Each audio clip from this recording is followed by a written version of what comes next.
జల్ది రాండి మొత్తం కూలిపోయింది జర చూడుండ్రి అన్నాడు. 100 భాగాల్లో మేడిగడ్డ ఒక భాగం. మేడిగడ్డలో ఉన్న 85 పిల్లలలో ఒక పిల్లర్ గుంగితే కిషన్ రెడ్డి ఢిల్లీకి ఎన్డీఎస్ఏకి ఉత్తరం రాసి 2 రోజులు పిలిపించిండు. మరి మొత్తం ఎస్ఎల్బీసే కుప్పకూలింది కదా. మొత్తం ప్రాజెక్టు భవిష్యత్తే 5,000 కోట్లు ఖర్చు పెట్టిన ఎస్ఎల్బీసీ భవిష్యత్తే ప్రశ్నార్థకమైంది. ఆ టీ బీమ్ బయటకెళ్ళది, ముంగడికి పోదు. 6 చచ్చిపోయినరు, బతుకులు ఆగమైనాయి, శవాలు కూడా బయటకు రాలేదు.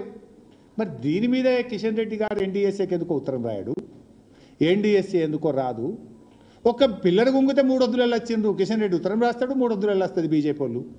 మరి ఎస్ఎల్బీసీ కుప్పకూలితే 5,000 కోట్ల ఖర్చు పెట్టిన ప్రాజెక్టు ఆగమైపోతే ఎందుకు ఎన్డీఎస్ఏ రాదు, ఎందుకు కిషన్ రెడ్డి గారు ఉత్తరం రాయడు?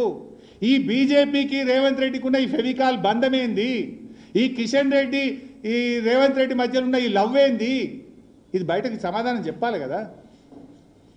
ఎన్డీఎస్ఏ ఆనాడు వస్తుంది, ఓకే, ఎందుకు వచ్చిందని అంటలేను. మరి ఇవాళ ఎందుకు రాదు? ఆనాడు కుంగింది ఒక పిల్లర్, ఇవాళ కూలింది మొత్తం ప్రాజెక్టు, దీనికి ఎందుకు రారు? ఇవాళ ఆలోచించాల్సినటువంటి అవసరం ఉంది. అదేవిధంగా పెదవాగ్ కూలిపోయింది, కొట్టుకుపోయింది. వట్టెం పంప్ హౌస్ మునిగిపోయింది. జూరాల గేట్లు క్లాంప్స్ పడిపోయి 2 గేట్లు పడిపోయినాయి మేము మెయింటెనెన్స్ చేయక. ఇలా లోయెస్ట్ వాటర్ యూటిలైజేషన్ కృష్ణానదిలో సరే తాత్కాలిక ఒప్పందం 299, అదే రేషియోలో పంచుకోవాలి. కానీ జరిగింది ఏంది? పోయిన సంవత్సరం గత 10 ఏళ్లలో ఎప్పుడు వాడినంత తక్కువ, ever lowest in the history of Telangana. రాష్ట్రం ఏర్పడ్డ తర్వాత కృష్ణా నదీ జలాల్లో అతి తక్కువ నీళ్లు వాడిన రాష్ట్రం సంవత్సరం మొన్నటి సంవత్సరం. మీరు చూడండి 28.4. ఎప్పుడు ఏ సంవత్సరం కూడా ఇంత తక్కువ నీళ్లు వాడలే తెలంగాణ. మీరేమో నెట్టంపాడు క్రాప్ హాలిడే ప్రకటించిండ్రు, ప్రాజెక్టులకు క్రాప్ హాలిడే ప్రకటించిండ్రు, ఆంధ్రాకు నీళ్ళు వదిలిపెట్టిండ్రు. Ever lowest in the history of after formation of Telangana. ఈరోజు మీరు బాగా ఆలోచించాల్సింది ఏంటంటే, ఇవాళ నీళ్ల వాడకంలో కూడా ఉన్న తాత్కాలిక ఒప్పందం ప్రకారంగా నీళ్లను కూడా వాడలేకపోయిన దద్దమ్మ ప్రభుత్వం ఈ రేవంత్ రెడ్డి ప్రభుత్వం. ఫెయిల్ అయిపోయింది. మీరు ఉన్న నీళ్ళు కూడా వాడుకోలే. అరే మీరు ఏం చేసిండ్రు? ఒక ఎకరం కొత్త ఆయకట్ రాపాయి, ఒక ప్రాజెక్టు పూర్తి కాపాయి, ఒక చెక్ డ్యామ్ కట్టపోతురి, ఒక చెరువు కట్టపోతురి, పైగా ఎస్ఎల్బీసీ కూలగొడుతురి, పెద్దవాగు తెగిపాయి, వట్టెం మునిగిపాయి. ఉన్న నీళ్ళలో 65 టీఎంసీలు కిందికి ఆంధ్రకు వదిలిపెట్టిరి గురుదక్షిణ కింద. ఇక ఉన్న ప్రాజెక్టులు కేఆర్ఎంపీకి అప్పచెప్తారు. ఇక మీరు చేసిందే ఇంకా ఏ ముఖం పెట్టుకొని మాట్లాడుతున్నారు మీరు? ఒక్కటన్నా మంచి పని ఉండదా మీరు చేసింది? అంత కూలగొట్టుడు, మునగొట్టుడు, తెగ్గొట్టుడు, అప్పచెప్పుడు, నీళ్ళు కిందికి వదులుడు, గింతే కదా నువ్వు చేసిన ఉదారకం. నువ్వు చేసిందేమున్నదని మాట్లాడుతున్నావు ఇంకా సోయి లేకుండా, సిగ్గు లేకుండా. బెజవాడ బజ్జీలు తిన్నారా అప్పచెప్పిరటవా? ఇది ఇట్లా. ఇక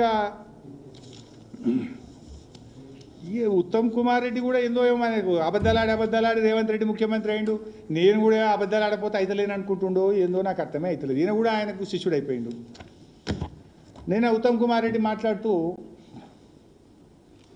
చాలా కష్టపడి కాంగ్రెస్ పార్టీ వచ్చినాక సీతారామకు హైడ్రాలజీ క్లియరెన్స్ తెచ్చినామన్నాడు. ఉన్నదా వీడియో? జర చూపి.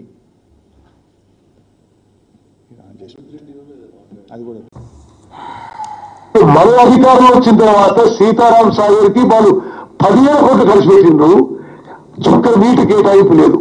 మన ప్రభుత్వం వచ్చిన తర్వాత కేంద్ర ప్రభుత్వంలో అన్ని శాఖల్లో సమర్థవంతంగా ఇంప్లిమెంట్ చేసి 67 టీఎంసీలు మరి హైడ్రాలజికల్ క్లియరెన్స్ తెప్పించుకుంది మన ప్రభుత్వం.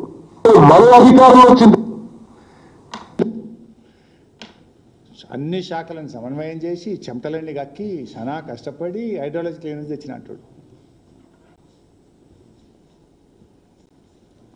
ఇది hydrology department, central water commission, date 30 జనవరి 2023.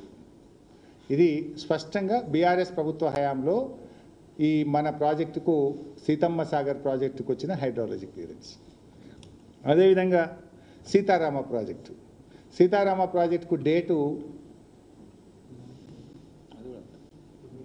28/9/2021 అనుకుంటా. ఇందులో కూడా హైడ్రాలజీ క్లియరెన్స్ సీతారామకు 65 టీఎంసీలతోని బీఆర్ఎస్ ప్రభుత్వంలోనే వచ్చిన హైడ్రాలజీ క్లియరెన్స్.